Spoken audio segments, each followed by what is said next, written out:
Para de decorar as paredes da sua própria prisão. Ou, como eu chamo, a armadilha da eficiência e a fuga do próprio destino. Ouça enquanto faz outra coisa. A maioria de nós foi condicionada a acreditar que o oposto do fracasso é a ocupação. Como se manter um movimento constante fosse uma prova irrefutável de que estamos progredindo. Quando, na verdade, a pressa é quase sempre um mecanismo de defesa para evitar o encontro com o vazio estrutural das nossas próprias escolhas. Sabe, vocês vivem em uma era que santifica a produtividade, raramente questionando a direção do esforço. Você acorda, cumpre metas, responde a notificações, gerencia crises, acreditando que está construindo um império. Mas se parar por 10 minutos, em silêncio, percebe que está apenas decorando as paredes de uma prisão que você mesmo ajudou a construir, é o guarda, o xerife e o diretor. Esse estado de ocupação hipnótica é o que eu chamo de ruído de frequência. Você emite tanto sinal para fora, tentando provar sua utilidade ao mundo, que perde a capacidade de sintonizar a frequência do seu propósito real, aquele que não precisa de validação externa para existir. Na Sagrada Energia, a gente entende que o tempo não é uma linha que você percorre, mas um campo de energia que você organiza.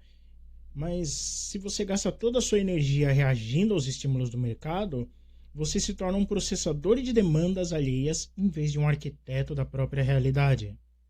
O problema não é a falta de tempo, é a falta de centro, é a incapacidade de sustentar o desconforto de não ter uma resposta pronta quando o sistema te pergunta: o que você está produzindo hoje? A obsessão pela eficiência transformou os seres humanos em algoritmos biológicos, otimizando processos que muitas vezes nem deveriam existir. E essa eficiência sem alma é a forma mais sofisticada de autossabotagem, porque ela te dá a sensação de movimento enquanto você permanece orbitando os mesmos traumas e as mesmas limitações de sempre. O que você está produzindo hoje?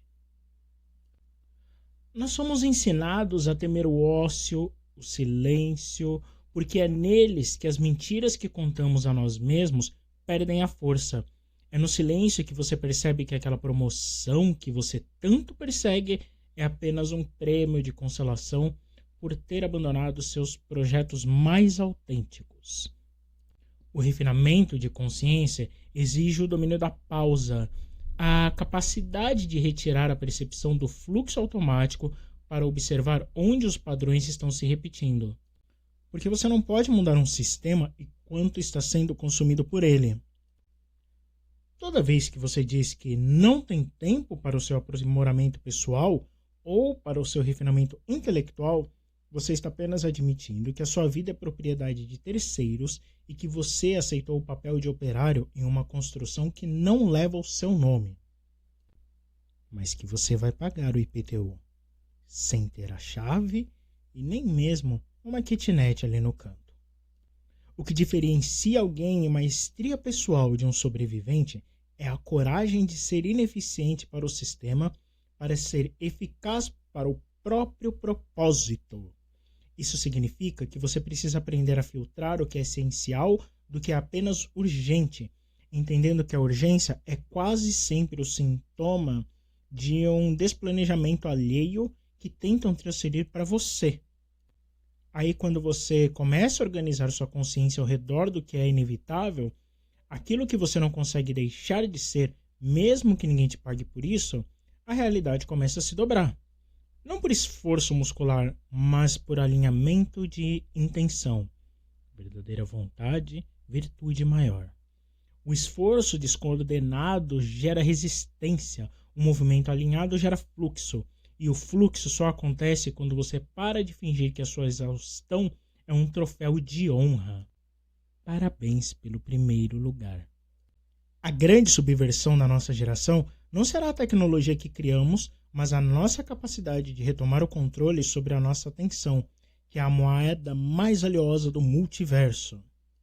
Se você não governa sua atenção, você não governa seu desenvolvimento.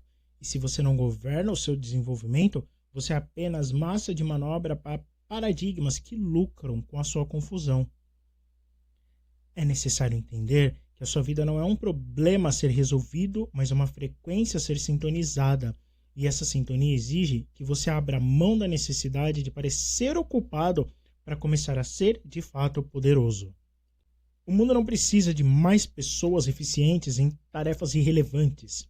O mundo precisa de centros de consciência que saibam exatamente por que estão aqui e que se recusem a emitir qualquer nota que não seja a sua própria verdade.